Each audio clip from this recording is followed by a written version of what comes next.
Hari igihe wicarana n'umukobwa ukabura ico umubwira canke ico umuganiriza, canke hahandi umukobwa muba muri kumwe akakubwira yuko agukunda nawe ukamubwira ko umukunda, ca gihe uba uriko uramuporopoza canke uriko uramudraga, yamara kukubwira ati nanje ndagukunda, ukabura irindi jambo ukurikizaho canke ukabura ikindi kintu uvuga, rimwe na rimwe canke ugasanga n'umugenzi wawe muganira buri munsi kandi ukaba wipfuza kuzoba muri kumwe mu rukundo, ariko ukabura ico umubaza canke ico umuganiriza ku buzima bwiwe.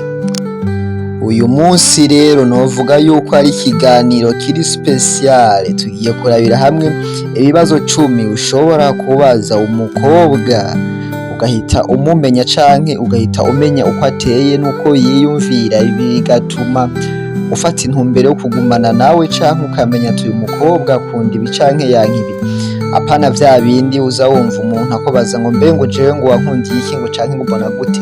Oya, ivyo bibazo vyaravuye kw'isoko canke vyarataye agaciro, mubaze ibintu bizima nk'umuntu muzima nyene, hamwe avuga ati kameme uyu muntu yarambajije ibibazo. Ikaze kuri G4G, nimba uri mushasha kora subscribe kugira ngo tubandanye tujana buri munsi, kugira ngo ubandanye wumviriza ibiganiro bica hahari. Nimba ubikoze uri umuntu w'agaciro kuri twebwe, ikaze. Ikibazo ca mbere umubaza, uzomubaze uti n'uyuhe muntu ufata nk'intwari mu buzima bwawe, canke n'uyuhe muntu ufata nk'icitegererezo bamwe twita ba role model, canke n'uwuhe muntu wipfuza kumera nkawe. Aha niyakubwira ati nshaka kumera nka papa canke nka mama canke uwundi muntu, hahandi usanga nyene dufise abantu twemera canke abantu turabira ku tuntu twose, ukumva kubwira ngo jewe nk'ubu mpejeje ishure nshaka kuzoba uyu canke ninagira kuri ibi nifuza kuzomera nka naka. Ibi bizokwereka umukobwa ico akunda canke ico yipfuza kuba co mu buzima. Rimwe na rimwe urabe nawe yuko ivyo bintu wobishobora, kwa kundi usanga umukobwa avuga ati jewe nshaka kuzoba umuririmbyi wa mbere canke nshaka kuzoba iki, nshaka kuzoba iki, ukaraba neza yuko ivyo bintu nawe mu bushobozi bwawe birimwo. Aha uzomenya ico umukobwa ari.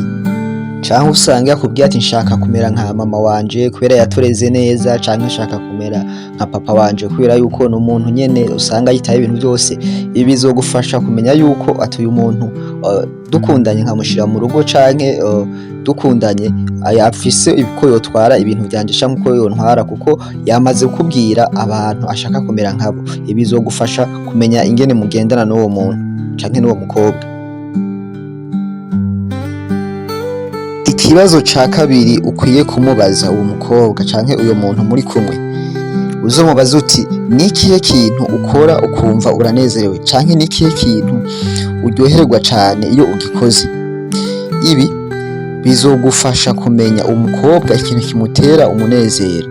Iki rero nico uzokoreko cane kugira ngo nimba ushaka kugumana nawe umwanya muremure canke nimba ushaka gukundana nawe, nico uzokwama ukora buri munsi kugira ngo yame yishimye, abone ko uri umuntu w'agaciro mu buzima bwiwe.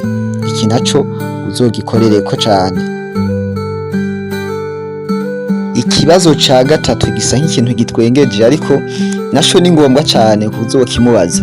Uze umubaze uti nikihe kintu wakoze mu buzima bwawe kikagutera isoni.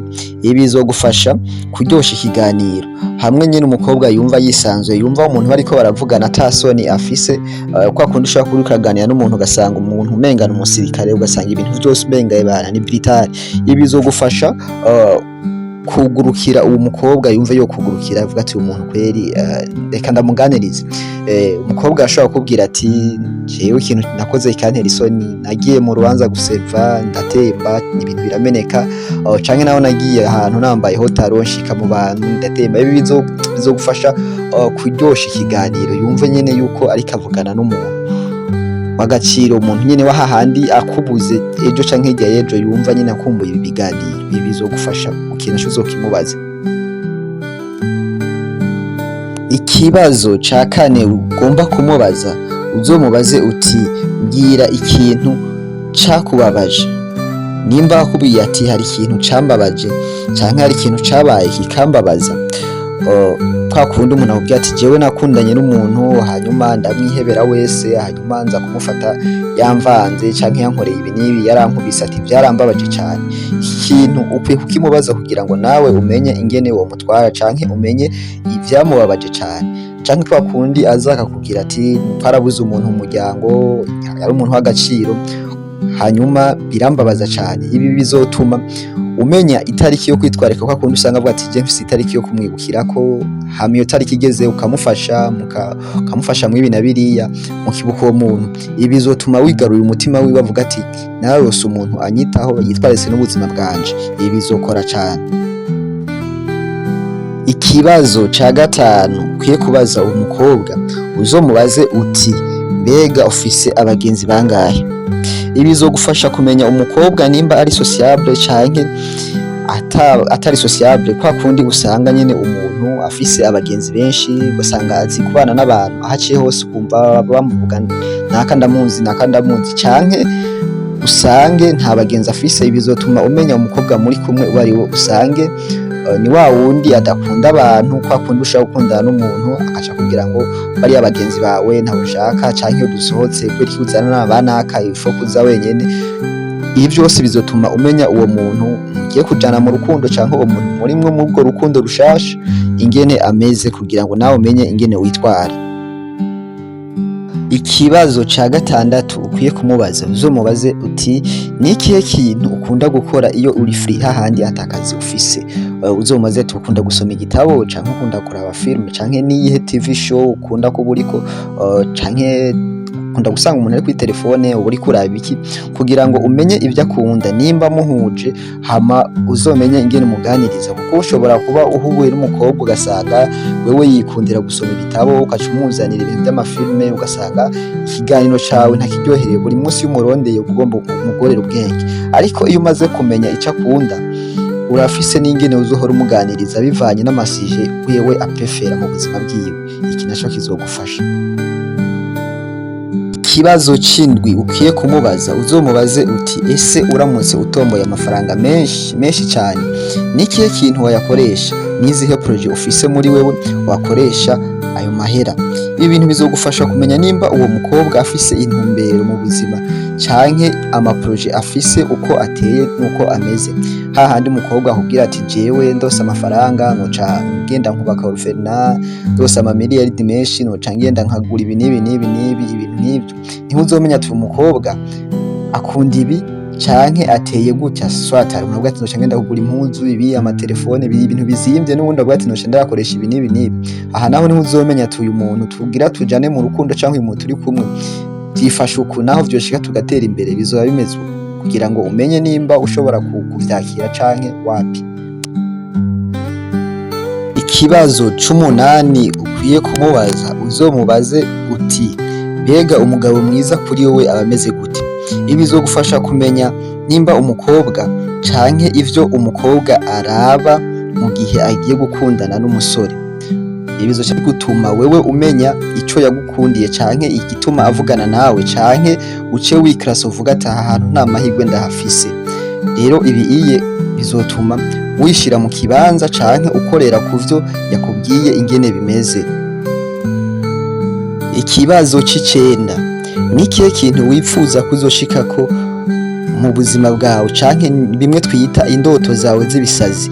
Nikihe kintu c'ibisazi wipfuza gukora ariko utarakora na rimwe? Iki kibazo kizogufasha kubona icipfuzo c'uwo mukobwa, hanyuma wowe bigutere kumenya ico ukwiye gukora nimba ushaka gufasha uwo mukobwa gushika kw'izo ndoto ziwe z'ibisazi. Rero iki kibazo uze ukimubaze, naco kizogufasha kumenya neza uwo mukobwa uwo ari we. Ikibazo c'icumi co ntikimeze nk'ikibazo ariko ni nk'amajambo. Inyuma yo kumubaza ibibazo 9 vyose akavyishura muri kiganiro cabaye kirekire, uzomuhange amaso, uzomurabe mu maso utabwoba, udashidikanya, hanyuma umubwira ati kuva nava mu nda ya mama, kuva navuka sinari bwabone umukobwa mwiza nkawe ashimisha umutima wanje. Uwirengagije ibibazo 9 uzobamubajije iri jambo ntiwarimubwira canke niyumva iri jambo mu gutwi kwiwe, umutima wiwe uzotangura kumushira ahandi hantu, kuko azotangura kwibaza ati wow, yariko ambaza ibibazo kubera yankunze, yariko ambaza ibibazo kubera nasariye. Rero bizotuma wigarura umutima wiwe, bitume yumva yuko uri umuntu w'agaciro mu buzima bwiwe. Ngibi ibibazo 10 wabaza umukobwa, abikwishuye neza ugahita wigarurira umutima we, mukazibanira ubuziraherezo. Apana kumubaza vya bindi ngo jewe ngo wankundiye iki, mbona ngo gute, ngo jewe ngo ibi n'ibi. Ariko ibibazo biri ngaha haruguru, ibibazo birafasha cane. Mwakoze kumviriza iki kiganiro. Jewe wumva ni Roy Juif kuri Juif FG. Mubandanye mukora subscribe, tubandanye tugendana uko bukeye uko bwije twigishanya. Hama murakoze.